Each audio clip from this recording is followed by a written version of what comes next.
Sur le plateau de 7 jours BFM, Dominique Da Silva, bonjour. Bonjour. Député La République En Marche du Val d'Oise, Jean-Alain Lacapelle, bonjour. Bonjour. Délégué général du Rassemblement National, et Jérémy Brossard, bonjour. Rédacteur en chef adjoint du service politique de BFM TV. Jérémy Brossard, quel est le calendrier politique à venir au moment de la présentation au Conseil des ministres? On a clairement passé un cap, en tout cas hier avec la présentation en Conseil des ministres, et on va basculer dans un calendrier parlementaire. Ça va commencer dès le début de la semaine prochaine, on va dire mercredi, avec le texte qui arrive devant une commission spéciale, 70 députés de tous les groupes politiques qui vont pendant 15 jours pouvoir auditionner des syndicats, des ministres pour s'emparer de ce texte. Un texte qui arrivera dans l'hémicycle le 17 février prochain en procédure accélérée, ce qui veut dire que le gouvernement pense que la première lecture peut être bouclée en 15 jours. Et là, on va sans doute assister à une bataille parlementaire avec des oppositions à droite comme à gauche qui vont ferrailler contre ce texte en ayant recours à tout l'arsenal réglementaire possible, motion de censure, rappel au règlement et évidemment des milliers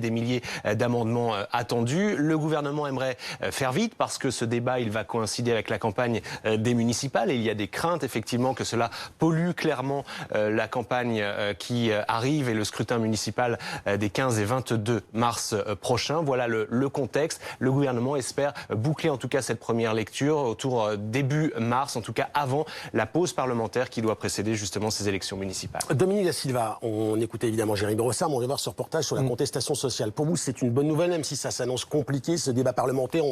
On va peut-être revenir dans quelque chose de plus classique. Bien sûr, les Français l'attendent, puisque depuis le mois de décembre et avec ces blocages successifs, enfin, on va pouvoir avancer sur le texte. Ce texte, évidemment, moi je fais partie de cette commission spéciale, donc j'aurai l'honneur et je suis ravi de pouvoir l'amender. On l'amendera parce qu'il y a pas mal de trous sur lesquels on peut agir. Et donc, il est clair que les parlementaires ont leur mot à dire sur la finalisation de ce texte. Ces fameux trous, d'ailleurs, c'est ce qui met en colère une partie de l'opposition. Si on discute d'un texte et qu'il y a des trous et on ne sait pas ce qu'il va y avoir dedans. Exactement. Mais c'est depuis le départ une réforme totalement illisible, qui est rejetée majoritairement par les Français. Non, elle n'est pas lisible. Et l'État a réussi à se mettre contre lui l'ensemble des corps de métier. Et il balade les Français depuis le départ. Ça fait 2 ans qu'il balade les Français. Le Conseil d'État, il y a quelques heures, vient de dire qu'il ne garantissait pas la sécurité juridique du texte. Qu'il n'avait pas eu le temps de travailler, il n'a pas eu le temps notamment pour la garantie. Exactement, mais c'est quand même un signe, et c'est un indicateur. Il ne garantissait pas également, ou il ne cautionnait pas les projections financières, où il estimait qu'il y avait un certain nombre de lacunes. Je vais terminer mon propos. Mais en fait, au départ, vous nous annoncez un projet de réforme qui sera universel. On s'aperçoit des régimes spéciaux, on passe à des régimes particuliers.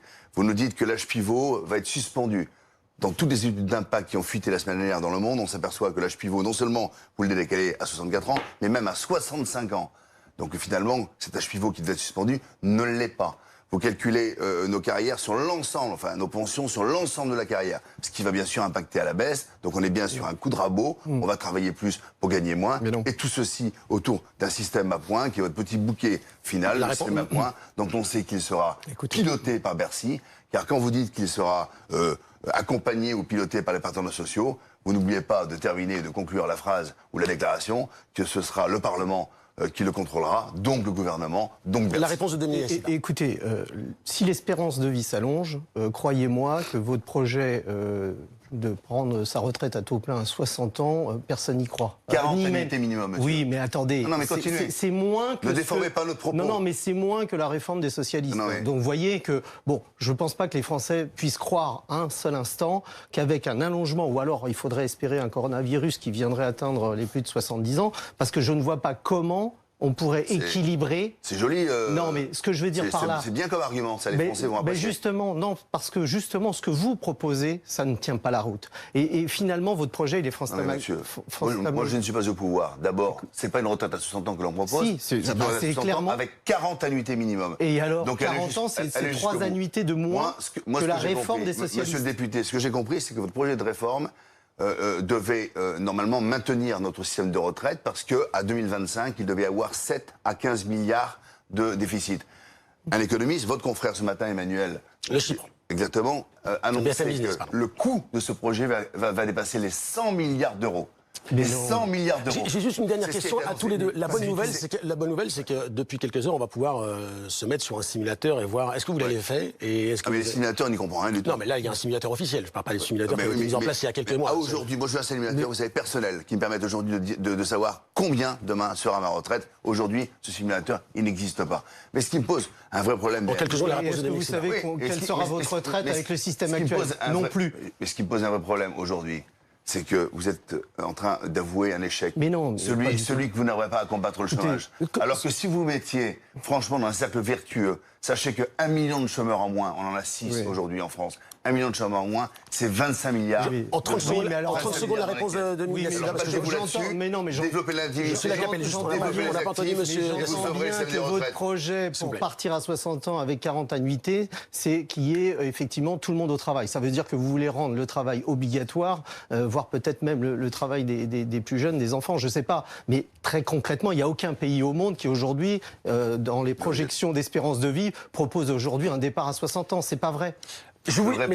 On poursuivra le débat. Je suis désolé. Je suis obligé de vous couper. Monsieur, honnêtement, nous aurons l'occasion, vous inquiétez pas, avec ce débat parlementaire. Monsieur Lacapelle et monsieur Silva. Combattez le chômage. Vous voulez la politique économique. C'est que vous avez encore des choses à dire après 2 ans de débat. Et là, vous savez, vous arrêtez de dire. Messieurs, s'il vous plaît. Monsieur le député. Allez, on en vient, monsieur Lacapelle, monsieur Silva. On en vient, si vous voulez, à ce constat dans cette contestation sociale. Emmanuel Macron, et vous serez sans doute d'accord, cristallise toutes les colères, toutes les rancœurs. Lundi dernier, un comité d'accueil très remonté l'attendait lors de sa visite à Versailles. Quelques jours plus tôt, des manifestants tentaient de déloger d'une pièce de théâtre. Un petit air de déjà-vu avec la crise des Gilets jaunes. Reportage pour 7 jours BFM. Gaël Giordana, Benjamin Chambostin.